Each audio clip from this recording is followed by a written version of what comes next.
another frog. Big frog too.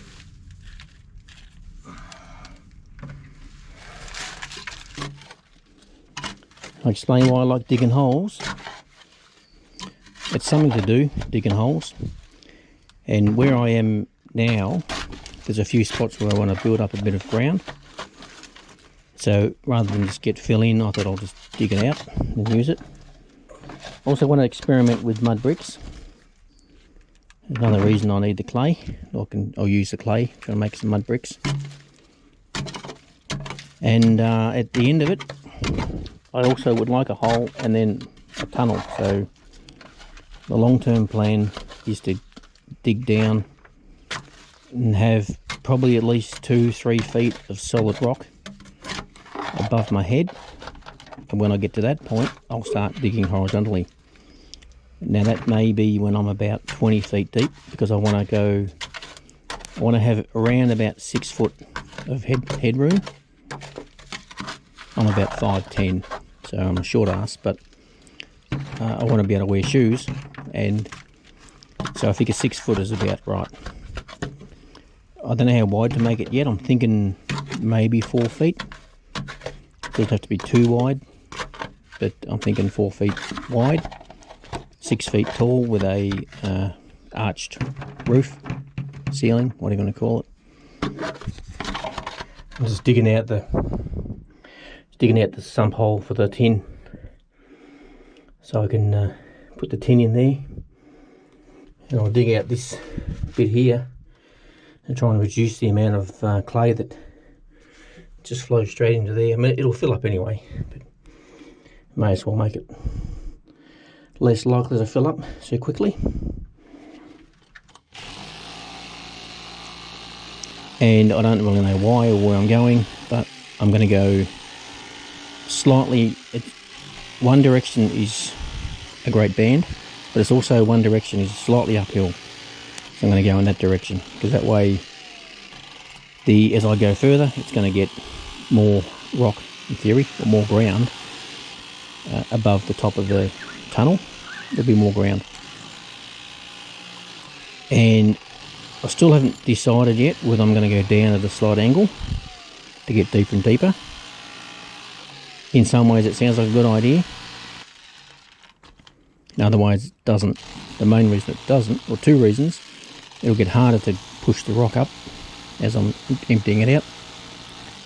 That's one reason. Another reason is that when the water gets in, it's going to go down the tunnel. So, still thinking about that. I've got plenty of time to think. No point rushing these decisions. Just digging out the sump hole a little bit more. This reddy coloured stuff is really hard. Sometimes it sort of breaks up, sort of crumbles away, and other times it's hard as a cat's head, as they say. This bit here is particularly hard, but if you can get it sort of end on 90 degrees, it'll normally chip away at it, or get it sort of in here, and it might come off in a biggish sort of a lump. When I say a big lump, I mean a lump like that. Alright, shovel time. Yeah, shoveled out, you can see that vein of, I call it ironstone because it's got a high concentration of iron in there, apparently. And you can see, I can see, little bits of quartz. So, probably full of gold, of course.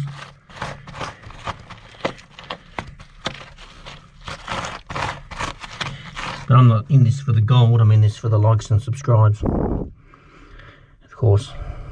Alright, jackhammer time. Or as they say, hammer time. Do do do do do do.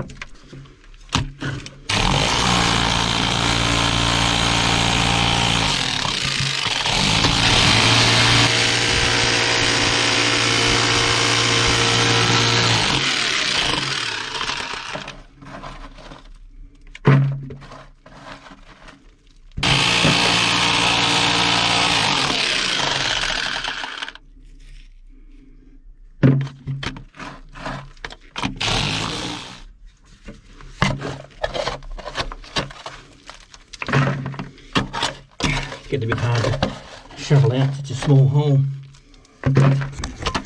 Alright, so where that ironstone was, I might just take this few bumps out, and then I think that'll do. The tin will sit in there okay. And that'll be it for today. I think I'm a bit out of condition for digging, so I'll have to work up to it. A little bit more hammer time, and then that'll be that, I think.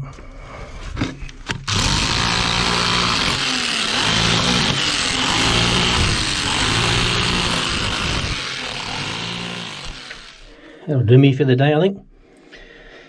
It's a hole for the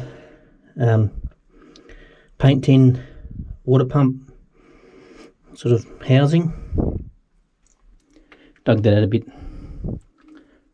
Bucket. Now for those who might only just joined the channel recently,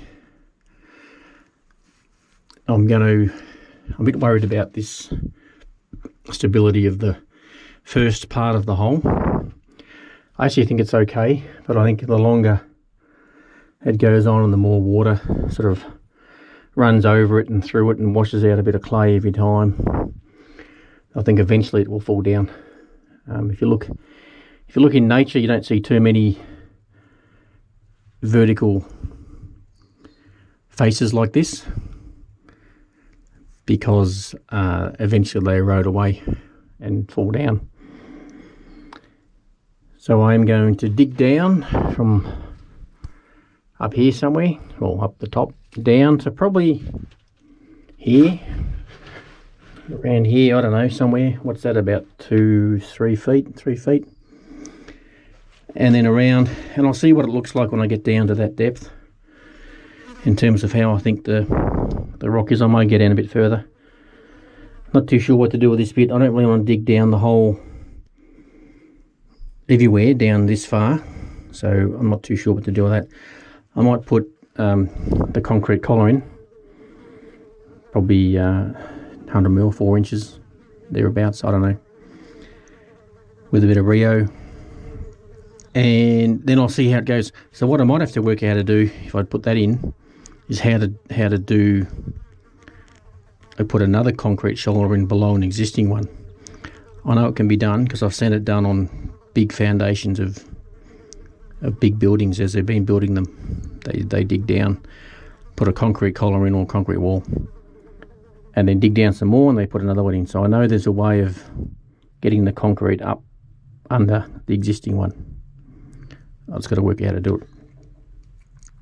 Or once I get down here, I could shore it up with timber shoring. I don't know. Not going to worry too much about that. Just want to get the first 3 feet done, and then I'll be happy to go down another, I don't know, 3 or 4 feet in the rock, and I'll deal with any loose stuff that comes up that I encounter, like this bit here. It's probably not, maybe it's practical to drill a hole. See, like Lex is doing, drill a hole or drill a couple of holes and then just put a concrete corner in, just where the unstable bit is. Maybe, don't know. I'll think about it. And that's it for me. And until next time, I don't have a saying like Dale. I'll think of one. Until next time. I could copy Hambini and say, remember, keep banging your hairdresser. But it's probably not really suitable for this type of work here, is it? See ya. And as always, keep banging your hairdresser.